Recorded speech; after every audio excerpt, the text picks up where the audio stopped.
All right, welcome everyone to another episode of the Catholics Against Militarism podcast. My name is Ellen, and we have a special guest here today named Kathy Moylan. Hi, Kathy. Thanks for being with us. Hi, hi, good And, evening.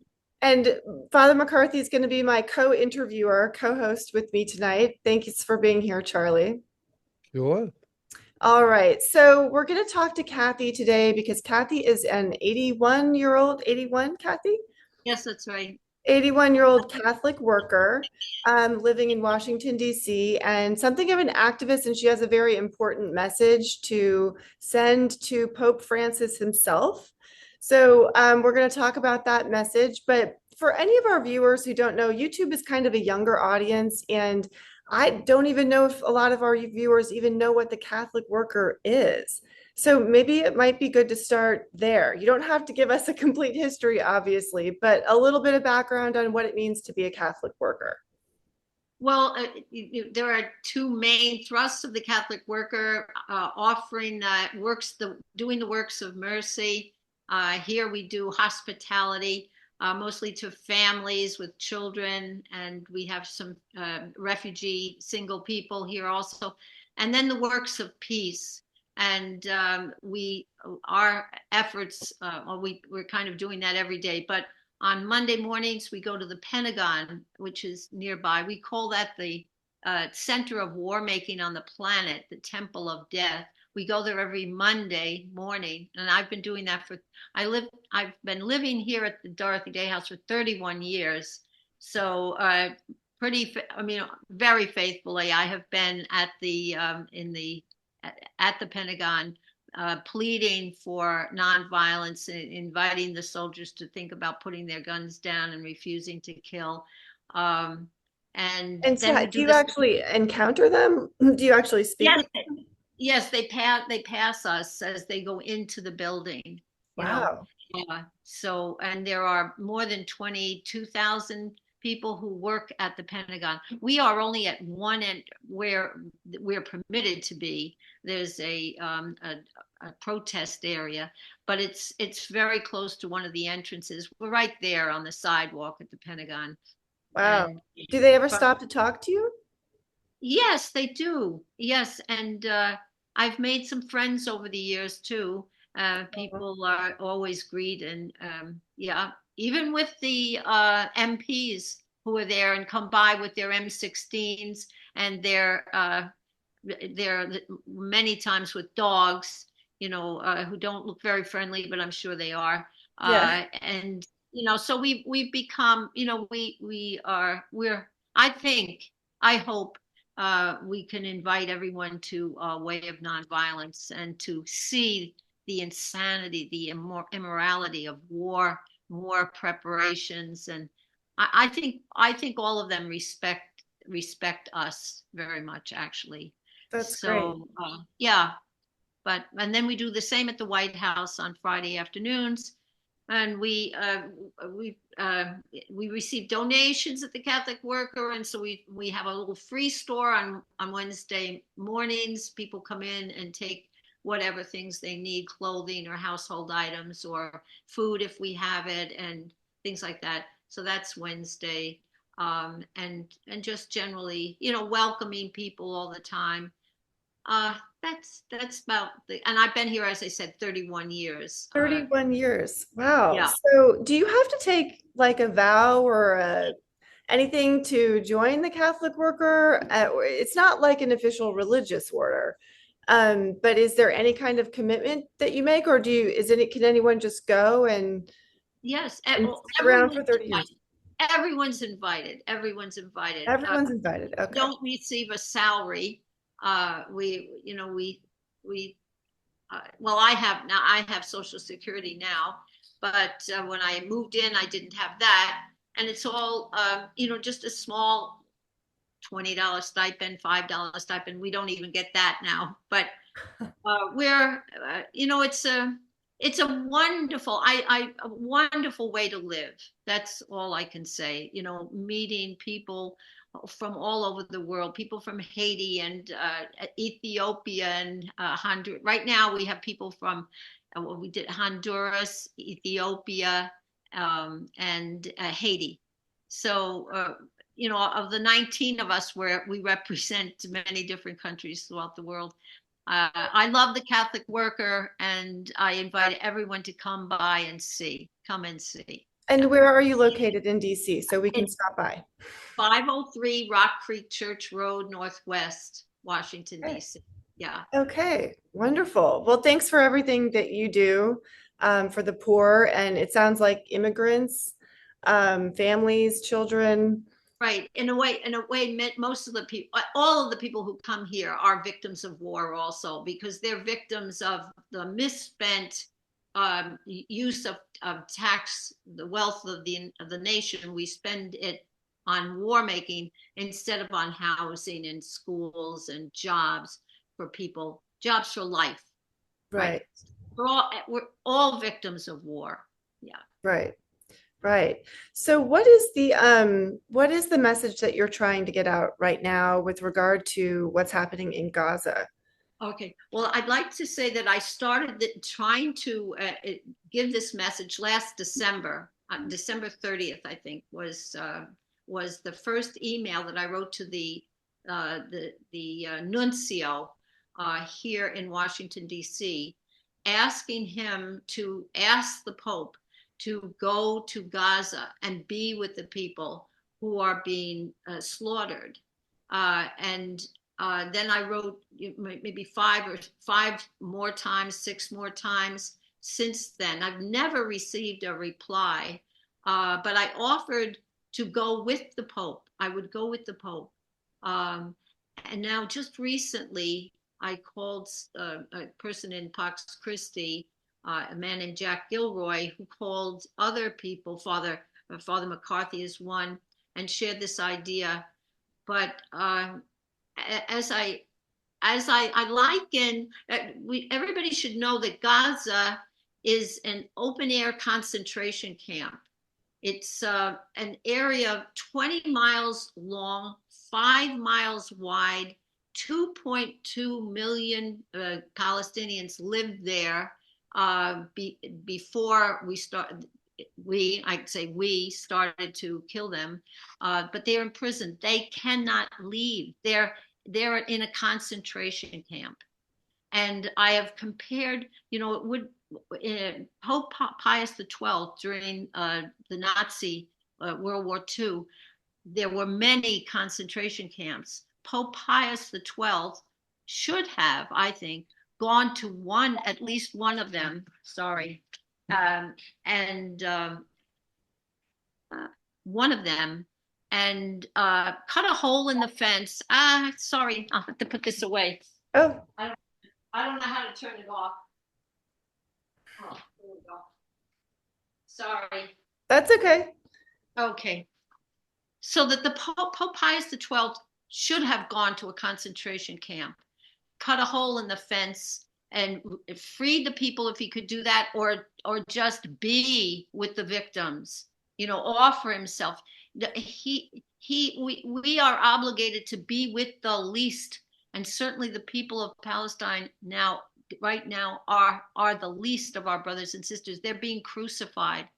So I liken that. Unfortunately, Pope Pius XII did not do that, but Pope Francis could.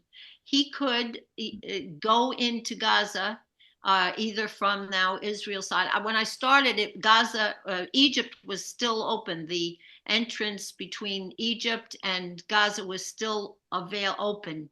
And I invited him to go into Gaza carrying food, symbolically, right? Food and medicine and water, which the people are being starved now. You probably know that they have no food, no water, there's no medicine, no soap, the doctor. They're not allowing doctors to get in now either. So we are watching. We, the American people, are paying for it all with our taxes. Right. We are funding Israel, and Right. both of our presidential candidates are behind it 100%. Yes, Yeah. that's right. That's right. So in a way, it's a very simple thing, but the Pope, people are going. There are Christians. Actually, Eli McCarthy went recently with Christians for Ceasefire. He went to Gaza, but the Pope, the power of his office of Pope, the Holy Father, the head of all Catholics throughout the world. If he went, everyone in the world would know about it. He recently went to the Indonesia. He recently went to Indonesia. We all knew about that, Yeah, yeah. He drew our attention to the plight of the people in Indonesia. That's what I want him to do now. But I am willing to go with him. It's not like I'd send him by himself or whatever. I know he's elderly. People said he's elderly, but there are many elderly people in Gaza who have no food, no water. They have no wheelchairs. They have nobody to help them. Mhm.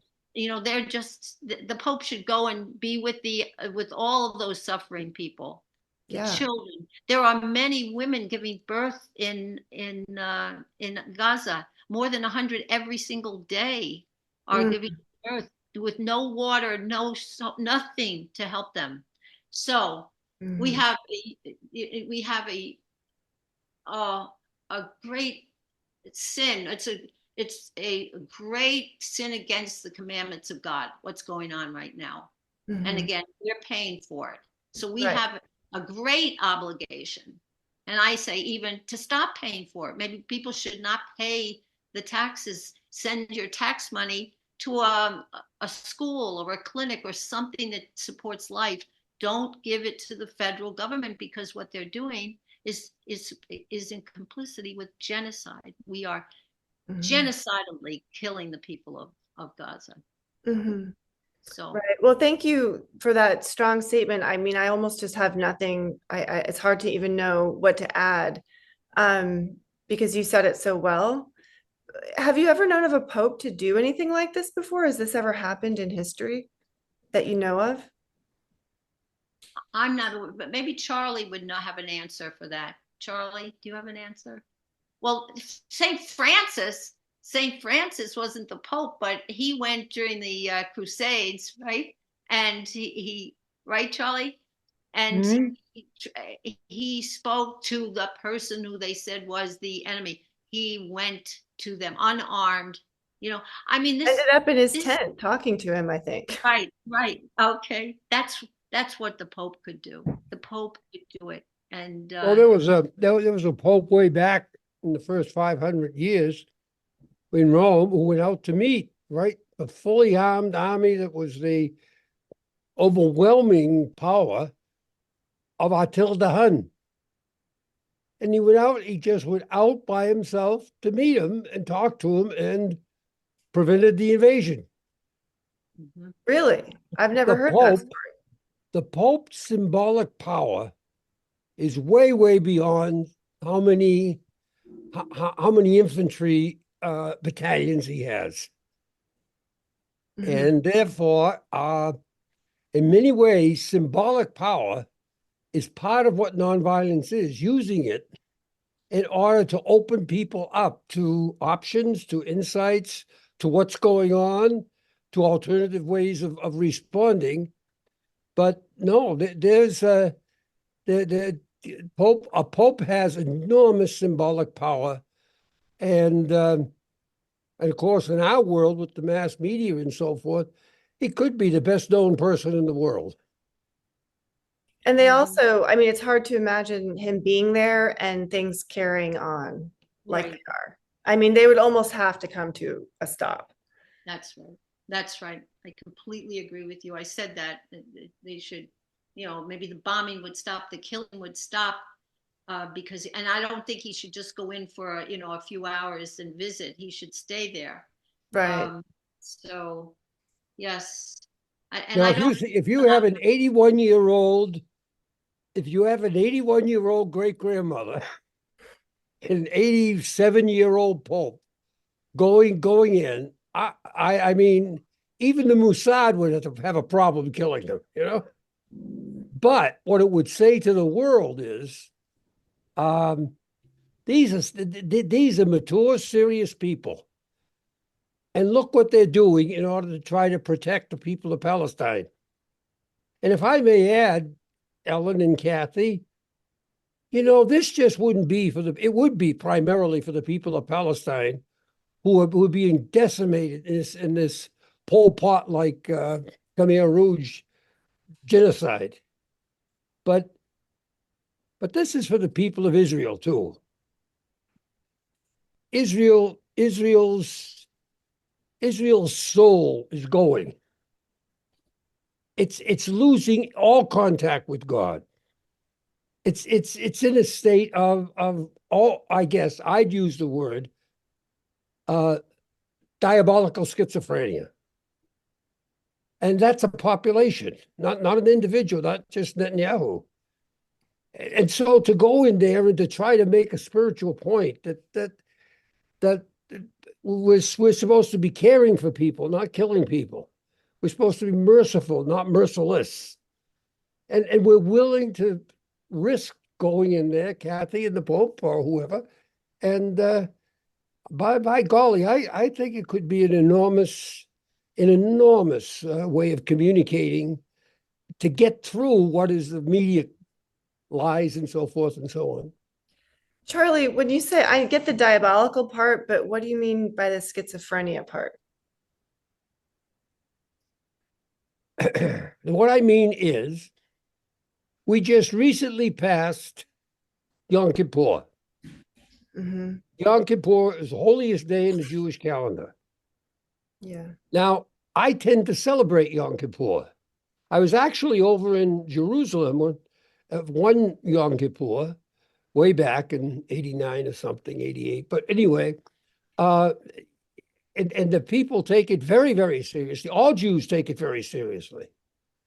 It's their day of atonement. It's their day when they go before God and say, we've sinned. Atonement is like repentance. Repentance is absolutely right. Okay. But it's also a day when God says, I forgive you. But also intrinsic to that is the fact that in all the prayers of Yom Kippur, which are absolutely marvelous, we should have them in our own church. And with all the prayers in Yom Kippur, there is always the general understanding that you're just not going to continue to do this. You're going to try to do better. You're going to try to be merciful. And that's part of the condition for wiping out all the sins of the past year. Mm-hmm. Well,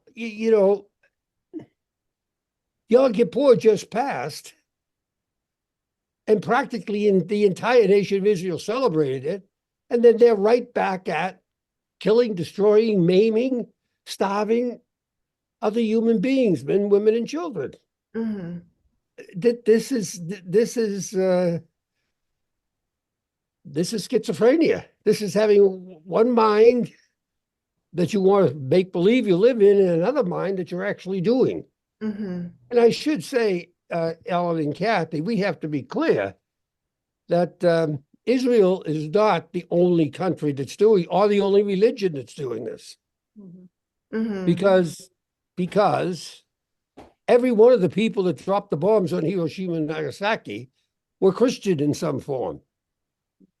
Sure. And that was same with the Tokyo fire bombings.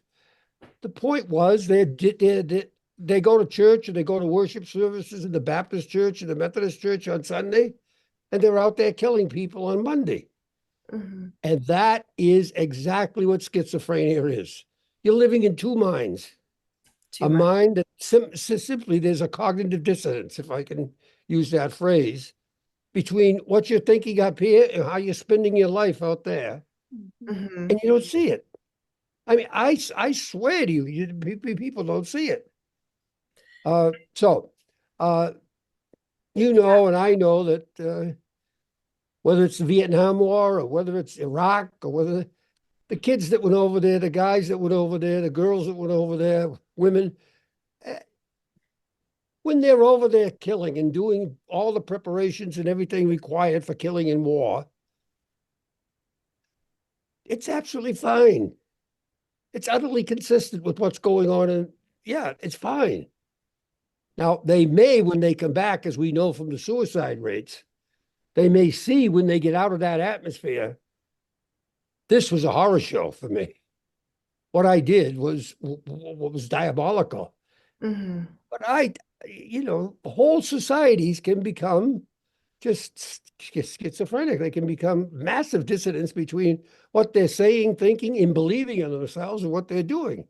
And for the Pope and Kathy and to go there and make this kind of statement is as much an effort to call Israel back to its true reality as a spiritual entity, not as a civil entity. It's a spiritual entity that goes back 3,000 years, and to help it come back to that, to say stop, and then, but Mhm. I'm sure that I'm sure that this simple little gesture of this man going there with Kathy or anyone else who is just more powerful than anything I can think of, quite frankly, and that's why I endorse it. Yeah, I think it's a great idea. I think it's interesting that we wouldn't, it might sound kind of bizarre to people, like why would you go and like what is that going to do? Or why would you put yourself in harm's way? But we really, when people say they're going to sign up for the military and go fight in a war, there's a tremendous amount of risk there as well. But that seems perfectly normal to us. Right. And to go over and possibly die for peace sounds just so bizarre. And it really, is there really that much of a difference when you're thinking about what the end goal is or what you think the end goal is when you sign up to do something like that? But I also should point out that Kathy, you're not just like an armchair activist here on Zoom telling other people to go risk something for peace because you have yourself, I've heard, been in jail, been arrested before. Is this true? Yes, it What is. what kinds of actions have you done, and what kind of consequences did you find resulted from that? Well, I I don't know if you've heard of Plowshare's actions. Ah, yeah. Okay, so we enflesh the Isaiah chapter 2, verse 4. They shall beat their swords into plowshares. I've done five of the plowshares, and one Oh, of them wow. I swam to the Trident submarine up in Connecticut with Sister Ann Montgomery and Jackie Allen and Art Laffin and Elmer Moss and Jim Ria. Anyway, there was a whole group of us, seven, who went to the Trident submarine. Altogether, I'm a minor character. I've only spent 2 years in prison, but Only 2 years in prison. That's well, I mean, some people have spent many years in prison, wow. but it is, if I could, I always say to myself, what would I have done if I lived during Hitler's Germany or if I lived during slavery? Would I have broken the chains that were holding the slaves, as they marched along? Would I have picked up a hammer and tried to free them, break the chains that were holding them? That's what I think I'm doing when I participate in plowshare actions. So, we've been to the Pentagon. I recently was blocked the entrance to the Pentagon with two other people. And then we were arrested in the Senate recently for Gaza, praying for Gaza because our funding, the United States, the Senate and House passing funding resolutions for Israel are a violation of U.S. law, the Leahy law and the other laws of the United States. It's not just we're violating international law, we're violating our own laws because we are not, the country we're giving the money to is not allowing humanitarian aid into to the people. And Mhm. so we should cut off all funding. Absolutely. It's illegal. So we Mhm. went saying we're trying to stop the crime of the United States. They arrested us, but we invited Josh Paul, who was the first, he worked for the State Department for 11 years. He resigned 10 days after the United States began supporting Israel in Gaza, and he was going to testify on our behalf. And I think when the government heard that, I think they thought, well, we won't give him this platform to speak and to tell the judge that the United States is acting illegally, to a judge. who should be Yeah. paying attention to the laws that are being violated by the United States government. So anyway, they dropped the charges. That was just last week. Yeah, I think the laws we have to. I hope I would have broken the laws that protected slavery or protected Hitler or protected. And I see what we're doing now in the world. The United States is doing now in the world is comparable. It's Right. comparable. Yeah. Okay, it looks like we only have 10 minutes left here, but how do we get the Pope to go? I mean, is that possible that we could actually petition him or something? I don't know how, it's not a democracy in the Catholic Church, so how do, Yes. how do we Well, vote for this? that I've just been writing to the Nuncio, and I'm sorry I didn't. I know Charlie told me to make sure to bring the address, but the Nuncio is on Massachusetts Avenue, and people can email him or Okay. write to him the email. And Charlie said you can write to the Pope just by sending a letter to Vatican City. Pope. Yep, Is that's that right. it? Yeah. Mhm. And or people could in their own churches, if they feel strongly and agree, they could write up, just a simple Holy Father, please go to Gaza immediately and be with the people and the people who are being crucified, just as Jesus was being crucified. Stand with the crucified. They could collect signatures on that petition in their own church and send it to the nuncio or send it to the Pope. Mhm.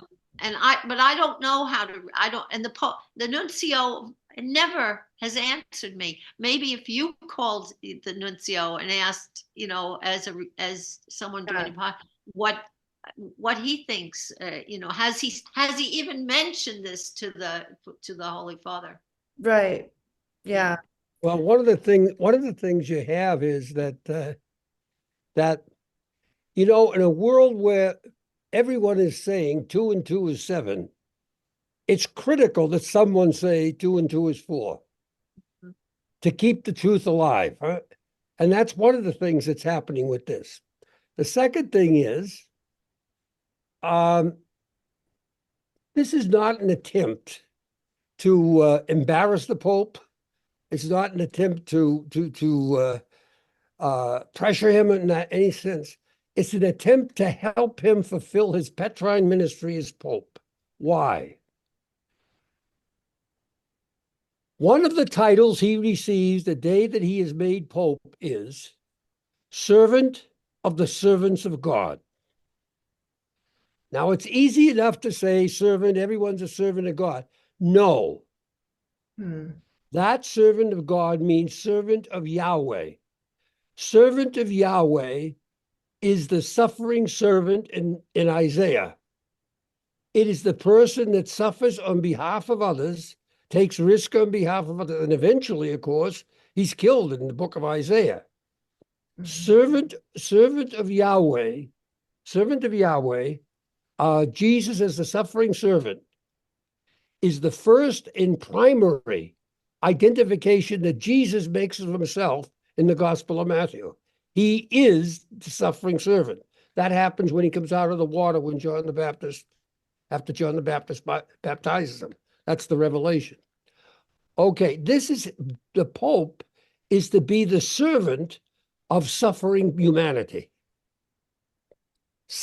Why? Because whatever you do to the least, you do to me, Jesus. He is to be the servant of the suffering servant. He is to be the servant of the suffering human being. And we all know that the Pope lives in a palatial kind of way, and they can be as fine as they want to be individually. But what we also know is that the gruesomeness, the cruelty, the anguish, the horror that the people are suffering in Palestine requires exceptional steps, because the whole thing, nothing's going to stop Israel. Nothing's going to stop Israel. So what is needed is a change of mind in Israel. And that change of mind can only come about if someone brings to the attention of the Jewish people how much they are being unfaithful to the God that they say they believe in, indeed the God they say that gave them the land, utterly unfaithful in their massacre, in their genocide of people. Well, you can say that, but when the most revered, probably, but certainly the most known religious person in the world puts himself in with the people that Israel is suffering, that Israel is causing suffering to. That's a powerful statement, and that should be his mission. And that should be his mission. Yeah. Helen, I just went off the screen. Am I still on the screen? You're still there. We still see you. Okay, my thing just went completely zero. Oh, well, you're still. So anyway, just to stop at this point here, the Pope is the servant of the suffering servants. He is the servant of the servants of God. His task right now, if it were my judgment, his task would be to go there and be there where people are suffering. Now, that's his conscience that has to make that decision, of course. So Kathy and I and the other people are just offering a bit of spiritual advice. It's his to do with as he wishes. Period. Yeah. Thanks, Charlie. I just saw this documentary on what's happening in Gaza, and this woman keeps coming back to my mind, and she's just screaming into the camera, and she's saying, like, why are you taping? Like nobody's coming. And she's screaming in the camera, they don't care. Nobody is coming for us. Why are you still taping? It's because documentaries tape and record things in order to like show the world what's happening. And this woman was just, stop. They don't care. No one's coming to save us. So that's where they are. They just, and I don't know. It's just so sad. It's so sad that we allow this to happen. And I think it's a great idea, Kathy. I'm glad to help try to get the message out. So if you guys have a parish, circulate a petition. I like that idea too of doing the petition, because so many people don't have any idea what's going on because our media doesn't report on it. So if you circulate a petition in your parish and try to explain the suffering and the absolutely disproportionate violence and murder that's happening over there, it's just another way of kind of heightening awareness too, I suppose. Yeah. That's very good. And the Pope going there would say, above all else, someone cares. Right. Someone cares enough to risk doing mercy instead of just allowing misery to run rampant. Right.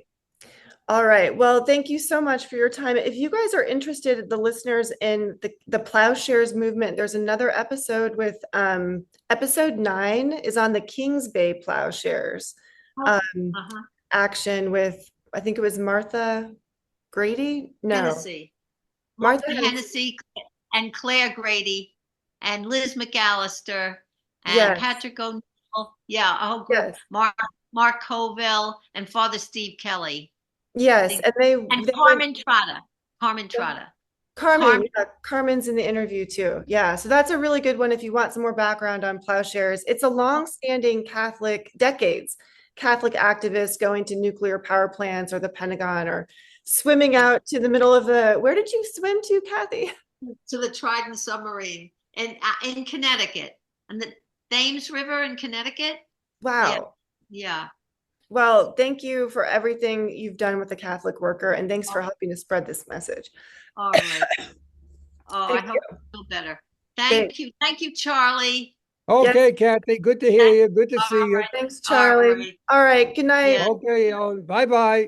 Night. Bye-bye. Bye.